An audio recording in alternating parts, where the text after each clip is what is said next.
Buenos días desde la Biblioteca de Abarán. Desde estas instalaciones os saludamos 8 alumnos de todas las edades y una profesora de lengua en representación del Instituto Villa de Abarán, que venimos a presentar las novedades y todas las actividades que estamos viviendo en los últimos días en nuestro centro. Vamos a presentarnos rápidamente para que los oyentes sepan quiénes somos. Yo soy Susana Fernández, soy profesora de Lengua Castellana y Literatura. Yo soy Paula y estudio cuarto de la ESO. Yo soy Carmela y al igual que Paula también estoy en cuarto de la ESO. Yo soy Ainhoa y estudio primero de bachillerato en Humanidades. Yo soy Silvia y estudio primero de bachillerato en Humanidades también. Yo soy Yasmín y estudio en primero de la ESO. Yo soy Blanca, igual que Yasmín, también estudio primero de la ESO. Yo soy Irene y estudio cuarto de la ESO. Y ya por último, pero no menos importante, yo soy Pablo Torrano, de cuarto de la ESO también.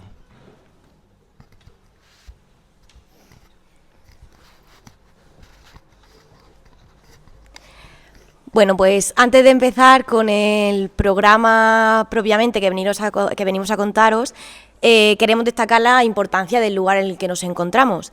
Carmela, cuéntanos un poco qué significa para vosotros este espacio. Bueno, pues estamos en la Biblioteca José Vargas de Abarán, un espacio que siempre está abierto para nosotros y para todos los abaraneros.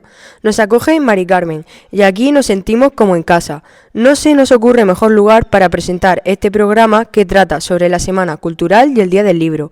Grabar este programa en el Día del Libro y en la biblioteca de nuestro pueblo es un lujo para todos.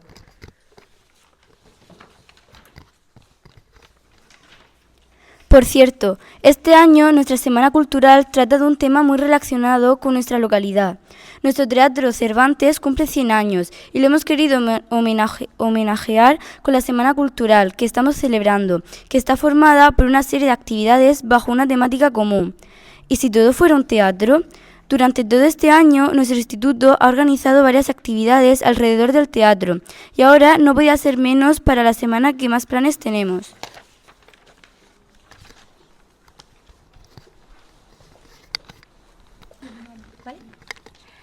Así que, aprovechando este programa especial de radio, queremos presentarnos las actividades de nuestra ya tradicional Semana Cultural, que este año celebra su 11ª edición. Del 22 al 29 de abril estamos viviendo una semana muy especial, llena de actividades como talleres de expresión, talleres de arte, representaciones teatrales, exposiciones, música, deporte y mucho más. Irene, cuéntanos algunos de ellos. Pues hoy mismo, 23 de abril y Día del Libro, casi todos los cursos de instituto están disfrutando de alguna actividad especial para celebrar la fecha. Por ejemplo, los alumnos de tercero y cuarto de la ESO hemos vivido una mañana de inclusión y música en la Noria de Abarán. Junto con sus profesores, nuestros compañeros han podido tocar el ukelele, cantar varias canciones, preparar un par de bailes y hacer actividades con pañuelos y banquetes. El entorno de la Noria ha fomentado la colaboración y el compañerismo entre todos ellos, para pasar una mañana agradable y diferente. También se ha llevado a cabo una sesión de expresiones en movimiento de los alumnos de cuarto de la ESO de Artes Escénicas. Ha consistido en una actividad de música donde han combinado el arte con las emociones. Hemos ido escuchando a lo largo de esta semana diferentes horas de música clásica que inspiran distintos sentimientos a la vez que iremos decorando varios murales relacionados con los libros con polvos de colores. Al final hemos creado algo así como un libro formado con arcoíris. Además, el Departamento de Educación Física ha organizado la actividad Encuentros por la Igualdad para todos los alumnos desde primero hasta cuarto de la ESO, donde hemos reflexionado sobre la importancia de romper estereotipos en el patio y en la vida diaria a través de juegos cooperativos y deportes inclusivos. Además de todo esto, el calendario de planes culturales sigue la semana que viene, por ejemplo, con una charla de orientación profesional para los alumnos de cuarto de la ESO. Paula, ¿qué crees que vais a aprender? Lo que queremos sobre todo es conocer todas las opciones que tenemos. En las próximas semanas tenemos que tomar decisiones importantes de cara al año que viene, porque tenemos que elegir cómo queremos seguir nuestros estudios pensando en un futuro laboral. Algunos lo tienen claro porque saben qué carrera universitaria les gusta o porque tienen vocación por algún trabajo, pero otros aún tenemos muchas dudas. Además, entre las actividades más destacadas y también relacionadas con la orientación académica, El miércoles que viene va a tener lugar el punto de encuentro de antiguos alumnos del IES Villa de Abarán con alumnos de bachillerato. Bajo el título de Alumnos de ayer y hoy, todos ellos compartirán sus impresiones en cuanto a la ilusión y la vocación académica y laboral que nuestros alumnos de bachillerato están a punto de conocer después de sus estudios. Silvia, ¿qué esperáis de este encuentro? A mí, como estudiante de bachillerato, me interesa muchísimo esta actividad. Vienen antiguos alumnos y se instalan en diferentes puestos. Los alumnos de primero y segundo de bachillerato vamos pasando por los que más nos interesan y les hacemos preguntas sobre sus carreras y sobre todo sobre la vida universitaria de la que todo el mundo habla. A mí me interesan las carreras de Historia e Historia del Arte. No sé si vendrá alguien de esas carreras. ¿Tú sabes algo, Ainhoa? Yo te aseguro que no sé nada. Eso solo lo sabe Juanje. Nosotros no sabemos qué alumnos vendrán ni qué estudios nos presentarán. Pero a mí me gustaría que hubiera alguien que esté estudiando pedagogía y magisterio, que son las carreras que más me interesan. Y si no, pues no pasa nada, porque a lo mejor descubro una nueva vocación. La actividad me interesa porque es orientación académica de primera mano. Después, para terminar la Semana Cultural, el miércoles que viene podremos disfrutar de la 4ª edición de la Feria Intercultural, que han organizado alumnos de distintas nacionalidades. Yasmín, ¿en qué consiste? Pues como es mi primer año en el instituto, todavía no he podido disfrutar de esta actividad, pero estoy deseando. Los alumnos de diferentes culturas del instituto, Ecuador, Bolivia, Honduras y Marruecos, se están reuniendo en el instituto en horas sueltas y preparando una exposición sobre su cultura. Nos mostrarán su gastronomía, sus fiestas, sus personajes más reconocidos. El día de la Feria Intercultural montarán puestos sobre sus países y todos los alumnos de primero y segundo de la ESO iremos pasando por los distintos puestos a conocer más sobre su cultura. Dicen que es muy divertido porque preparan juegos, retos, bailes. Yo estoy deseando verlo, la verdad. La verdad es que suena muy bien. Pero esto no es todo, porque aunque la Semana Cultural arrancó ayer, desde el Departamento de Lengua llevamos ya una semana de actividades, como encuentros literarios, creaciones artísticas o representaciones teatrales. Carmena, háblanos de alguna de ellas. Bueno, yo voy a hablar en concreto sobre un club de lectura que hemos creado a través del libro Federico de Ilus Ros. Ilus Ros vino a visitar nuestro centro el 16 de abril, pero nosotros ya llevamos varias semanas con el club de lectura creado. Voluntarios de cuarto de la ESO y primero y segundo de bachiller, a los que nos interesaba conocer más sobre ella y su obra, decidimos juntarnos para crear un club de lectura. Todos nosotros nos compramos Federico, el libro de Ilu, un libro ilustrado que recorre la vida y obra de Federico García Lorca. Y estuvimos leyéndolo tanto en casa como en varias sesiones especiales con los profesores de lengua, Bisi y Juan Antonio. Además, hicimos algunos trabajos que nos sirvieron para conocer mucho mejor la figura de Lorca, su vida, su familia y también algunos detalles de sus poemas y obras de teatro. Los de cuarto ya sabíamos algunas cosas sobre él, porque pocas semanas antes habíamos hecho un viaje a Granada de 2 días para hacer la ruta de Lorca, pasando por su pueblo natal o la casa de Bernarda Alba. Esa excursión nos sirvió para enamorarnos del escritor, por lo que no lo dudábamos a la hora de participar en este club de lectura. La actividad terminó con la visita de Ilus Ros, que es una dibujante y escritora nacida en Mula que nos contó buena parte de su vida y cómo ha llegado a ser la artista que es. Estuvimos un par de horas compartiendo opiniones y un almuerzo con ella. A nosotros nos gustó mucho conocer cómo se crea un libro así y cómo ha investigado tanto sobre Lorca, porque con el libro hemos descubierto muchas anécdotas sobre él. Como por ejemplo, ella nos contó que una de las anécdotas es que dicen que un día normal Federico iba con su hermano volviendo de Valderrubio hacia Asquerosa y de repente le cayó un relámpago en la cabeza. Por eso la gente piensa que ese fue el motivo por el que Lorca es tan maravilloso. Pero lo cierto es que no ha sido la única autora que nos ha visitado en los últimos días. Ayer mismo tuvimos la visita de otro escritor de la región de Murcia, en este caso de Caravaca de la Cruz, de quien nos va a hablar un poco Pablo. Bueno, también nos visitó Luis Leante, que vino a hablarles a los alumnos de segundo de la ESO sobre su trabajo como autor y sobre el libro Huye sin mirar atrás, que estos alumnos leyeron antes de las vacaciones de Semana Santa. Creo que Luis Leante ya ha estado en nuestro centro en otras ocasiones y, según dicen, es un escritor muy cercano y sencillo. Es una buena iniciativa la de traer autores al centro. Nos dan otra visión de la literatura, más cercana y actual. Pues fue un rato literario muy agradable. Además de visitas externas, uno de los lugares más importantes de esta Semana Cultural está siendo nuestra aula amable, nuestra pequeña biblioteca. Durante estos días va a estar decorada con muchos trabajos que hemos ido realizando desde los distintos cursos. Uno de ellos es Mentilibro, un proyecto que nos cuentan nuestras dos alumnas de primero de bachillerato. Como muchos sabéis, somos Ainhoa y Silvia, somos estudiantes de primero de bachillerato y venimos a contaros la actividad que hemos realizado en la asignatura de Literatura Universal. Hemos traído nuestros trabajos para que los veáis.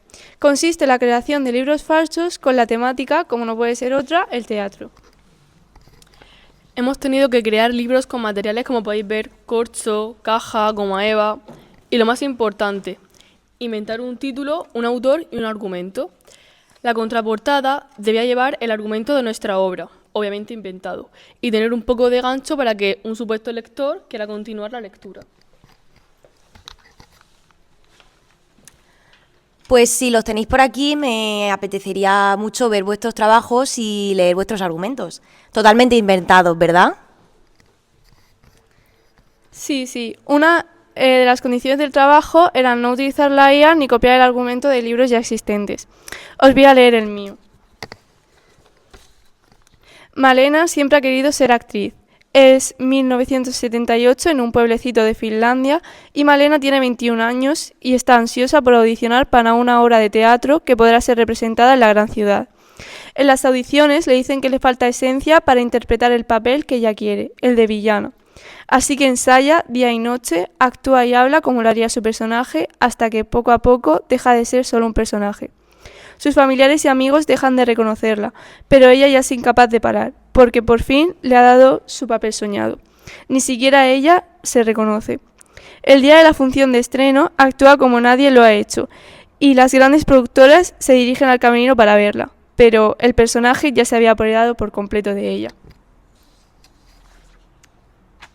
Venga, Ainhoa, enséñanos tu libro que ha quedado genial. Gracias, Silvia. El tuyo también me ha gustado mucho. Pues mirad cómo está hecho el mío. Está hecho con corcho, con goma eva, rotuladores. Bueno, y ahora os voy a leer mi argumento.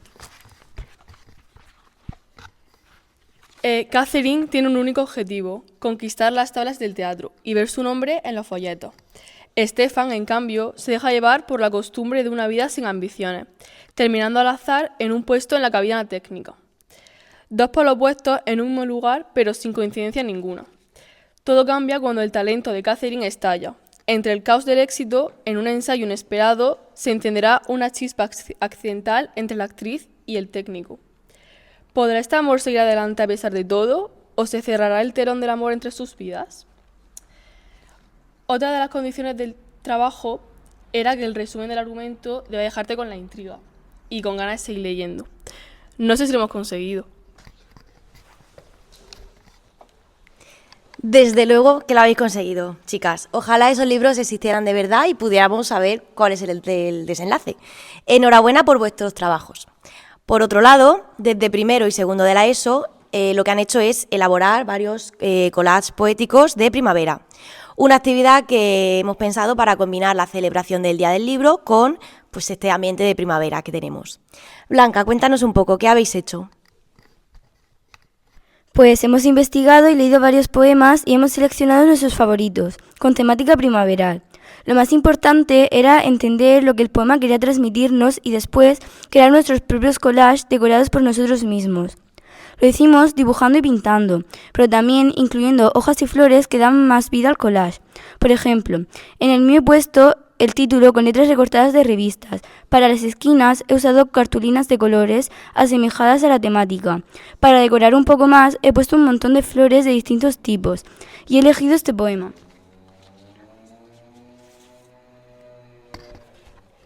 La primavera besaba.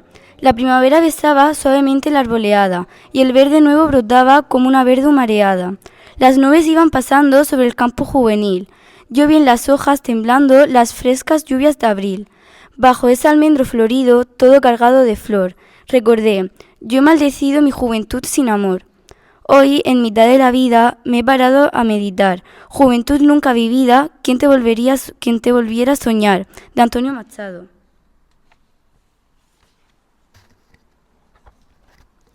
Pues te ha quedado un collage precioso y un poema muy bien elegido. Ahora, Yasmín, ¿puedes leernos tu poema y enseñarnos cómo lo has hecho? Vale, este es mi poema. Con unas gotas de primavera dibujé flores en la vereda. Con tinta clara de madrugadas puse cosquillas bajo la almohada. Y con lluvia fresca del mes de enero pinté arcoíris en mi sombrero. Este poema es anónimo, no tiene, su autor no puso su nombre y lo he hecho también como un collage. Le he puesto flores de revistas y también las he impreso. He puesto el título con rotuladores acrílicos y he puesto varios papeles para decorarlo con temática de collage y cinta brillante por los bordes para que se quede bonito. Enseñadlos un poquito si queréis. Estas alumnas son unas artistas. Por su parte, tenemos a los alumnos de cursos superiores de tercero y cuarto de la ESO, que en este caso han elaborado murales expositivos sobre autores, obras, personajes, para darlos a conocer al resto del instituto. Irene, ¿cómo lo habéis hecho? Bueno, en mi clase seguimos ahí haciendo los trabajos, terminamos mañana, pero para empezar hemos hecho un trabajo de investigación sobre el autor o personaje que más nos interesaba de la literatura, por ejemplo, de Juan Tenorio o Carmen Conde, de quien lo estoy haciendo yo. Luego hemos cogido las partes más importantes de su vida y sus obras y lo hemos puesto todo en una infografía. Lo chulo de este trabajo es que no solo se puede ver, sino también se puede escuchar. Pues en cada infografía los alumnos hemos puesto un código QR que os lleva o a un vídeo sobre su vida o a un audio en el que nosotros mismos nos hemos convertido en el personaje para contar su historia. Yo creo que es una actividad muy divertida y es una manera más divertida y cercana para conocer a fondo cosas de la literatura que no sabíamos. Muy bien, es un proyecto muy interesante para todo el instituto. Además, tampoco va a faltar el teatro en vivo dentro del instituto. Los alumnos de cuarto B, que ya han leído en clase de lengua La casa de Bernarda Alba, se han lanzado a la aventura de representar, o más bien reinterpretar, esta maravillosa obra de teatro de Federico García Lorca. Pablo, Carmela, contadnos un poquito más sobre este proyecto vuestro. Pues le hemos llamado Bernarda 2.0 porque lo que queremos es reinterpretar los conflictos de opresión, autoridad y deseo que existen en la obra de Lorca, pero trasladándonos un poco más a nuestro vocabulario y cómo actuamos en el siglo XXI. Bueno, en clase estamos trabajando en grupos y creamos escenas de esta obra para interpretarlas en el recreo durante la semana que viene. Muy bien. Además, en este curso de cuarto estamos ya entrando en el periodo de la Guerra Civil para conocer esta literatura. Sobre todo estamos ya entrando a centrarnos en Miguel Hernández, que es el gran escritor de Orihuela. Y cuéntanos, Irene, ¿qué estáis aprendiendo sobre él? Bueno, pues a muchos de nosotros nos está gustando mucho conocer cómo se vivía y escribía en la Guerra Civil. Y hemos descubierto que Miguel Hernández fue el mejor ejemplo. En clase nos han contado que nació en una familia humilde y que tuvo que dejar de estudiar desde muy pequeño para trabajar. Aún así, como leía mucho por su cuenta, se convirtió en un gran poeta. Cuando terminó la guerra, intentó salir de España, pero lo detuvieron y lo condenaron a 30 años de cárcel. Al final, murió allí enfermo de tuberculosis. Como colofón a este repaso de su vida y su obra, vamos a también viajar a su tierra natal para visitar su casa y su colegio, ¿verdad? Paula, cuéntanos, ¿qué vamos a hacer allí? Justo dentro de una semana vamos a hacer una excursión a Orihuela para conocer cómo fue la vida de uno de los poetas más importantes del siglo XX. Ya hemos aprendido muchas cosas de él, como su poesía tan auténtica o su trágica muerte en la cárcel, pero allí vamos a poder verlo con nuestros ojos y entender mejor su figura. Vamos a hacer una visita a su casa natal, con detalles interesantes como la higuera de su patio, que aparece en tantos de sus poemas. Después iremos al colegio donde estudió, etc. También vamos a aprovechar la excursión para conocer varios lugares destacados de Orihuela, como los murales de San Isidro, que es una ruta de graffiti donde veremos las diferentes etapas de su vida. Y para completar el viaje, por la tarde nos iremos al Palmeral de Elche, que es el más grande de Europa y ha sido declarado Patrimonio de la Humanidad. Hemos visto en fotos que es un lugar precioso, lleno de palmeras y zonas verdes, así que queremos vivir ese encanto tan especial. Ahora, como estamos celebrando el Día del Libro, nuestros alumnos quieren aprovechar este espacio para dejaros unas recomendaciones literarias que pueden servirle pues, a cualquier oyente. Hay para todos los gustos. ¿Quién empieza? ¿Por allí? Bueno, yo soy Ainhoa, por si no acordáis, y os recomiendo Tu y yo invencible de Alice Kellen. Yo recomiendo La casa en el mar más azul de T.J. Klune. Yo, si me voy para un clásico, El Principito, y si no, un libro más juvenil como Los siete maridos de Evelyn Hugo. Yo recomiendo La casa de Bernarda Alba, ya que es muy interesante y lo estamos leyendo en clase este tercer trimestre. Yo recomiendo Las crónicas de la torre de Laura Gallego García. Yo recomiendo El Hobbit de Tolkien. Yo recomiendo Si fuéramos eternos, la primera novela de Emma Hill. Bueno, y a mí me gusta recomendar siempre cosas hechas en el instituto por profesores. En este caso voy a recomendar Astrágalo de nuestro jefe de estudio, Juan Antonio. Espero que os sirvan a todos. Y bueno, retomando un poquito el tema de Miguel Hernández, me han chivado que los alumnos de cuarto, algunos, habéis hecho una actividad relacionada con la memoria histórica. ¿Es así, verdad, Pablo? Sí, se trata de un concurso a nivel nacional de memoria histórica. Había formato ensayo, investigación histórica y audiovisual.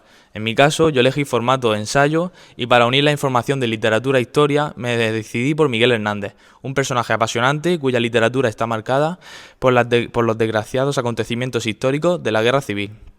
No sé cómo vamos de tiempo, pero me gustaría leerlo ahora. Lo que el olvido no puede borrar.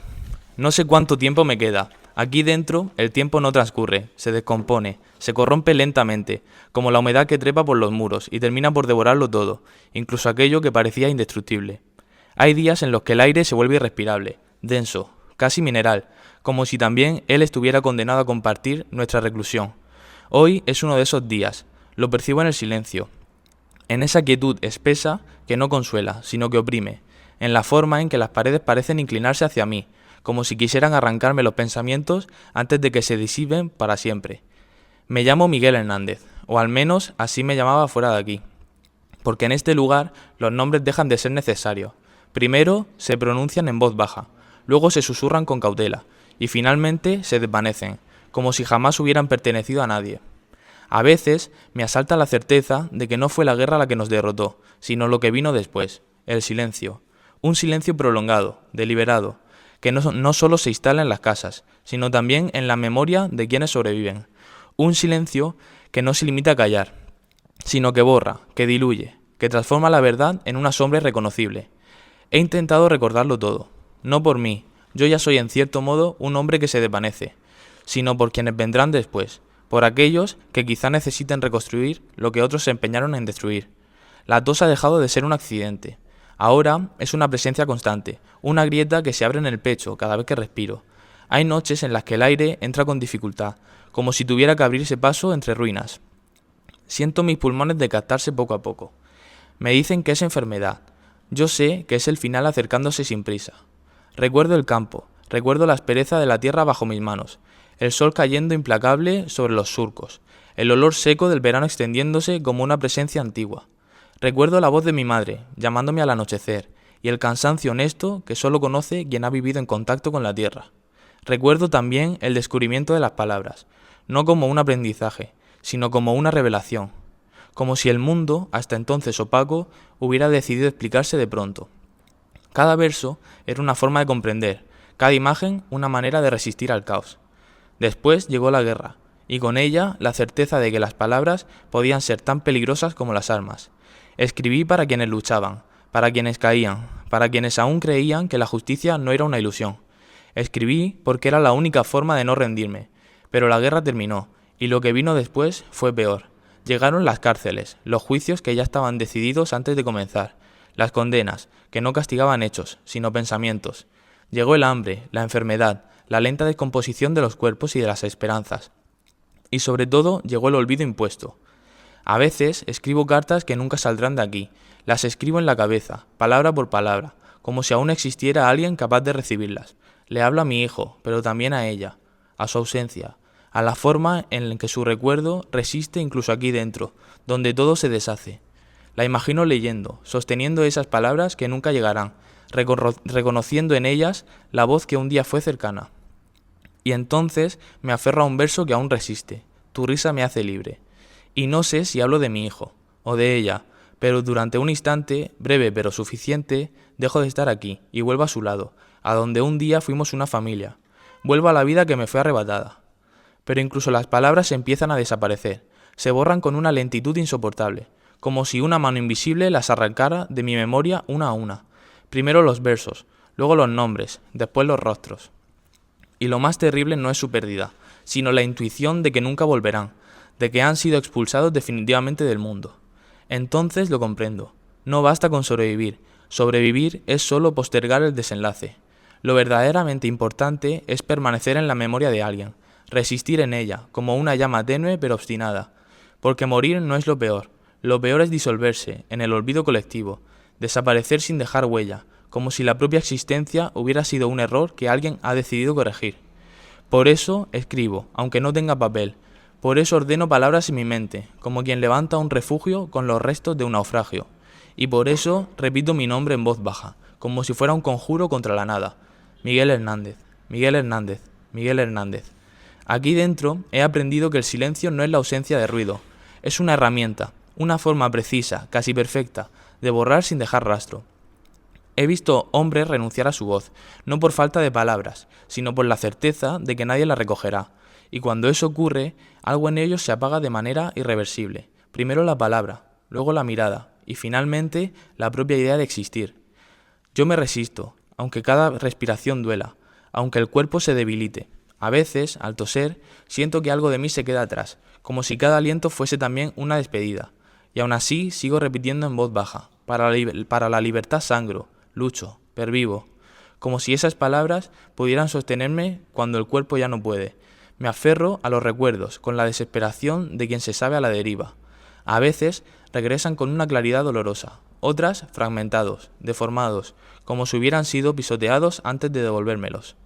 Recuerdo un tiempo en el que escribir no era un acto de resistencia, sino de libertad. Recuerdo cuando las palabras no implicaban peligro, cuando pensar no equivalía a condenarse. Ahora cada palabra pesa, cada recuerdo es un riesgo, cada nombre pronunciado una amenaza. Aquí he visto cómo se castiga a un hombre por recordar en voz alta, por negarse a olvidar. Y entonces comprendí que eso es lo que más temen, no nuestras manos, no nuestras voces, sino nuestra memoria, porque mientras recordemos, mientras alguien conserve, aunque sea un fragmento de lo ocurrido, no habrán conseguido borrarnos del todo.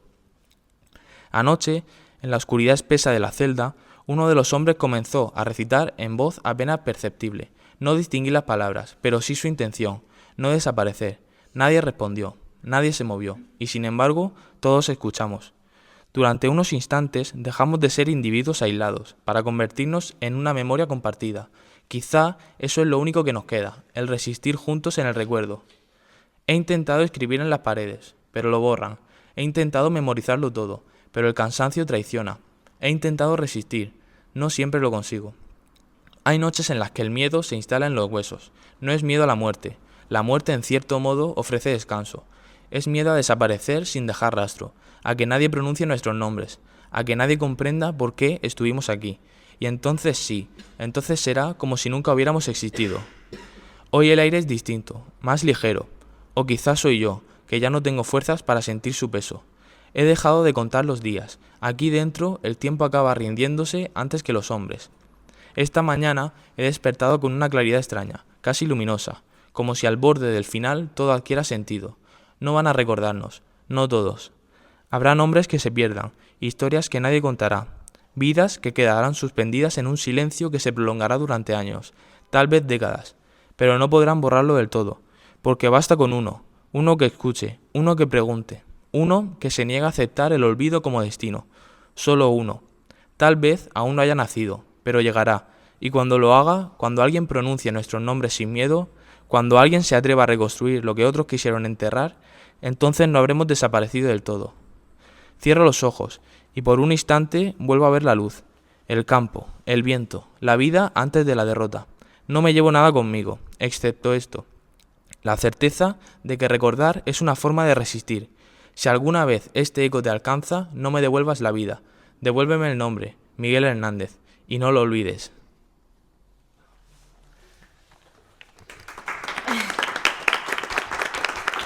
Madre mía, Pablo, qué maravilla. Los que estamos aquí no tenemos ninguna duda de que en el concurso te va a ir estupendamente, desde luego. Me encanta que hayas elegido a Miguel Hernández un poco como personaje que ilustre estos terribles años de la guerra civil. Y además, no debemos olvidar nunca la crueldad de las guerras para no volver a repetirlas. Bueno, pues con esta maravilla de relato nos vamos despidiendo, que se nos ha pasado el tiempo volando. Muchas gracias a todos. Ha sido un placer hacer este programa especial para presentar nuestra Semana Cultural con toda la cantidad de actividades que tenemos y además en la celebración de los 100 años del teatro. Chicos, chicas, muchas gracias por representar a todos vuestros compañeros. Espero que lo hayáis disfrutado. Feliz Día del Libro, feliz Semana Cultural y muchísimas gracias a Mari Carmen por animarnos a salir de las aulas y a venir a este espacio tan maravilloso.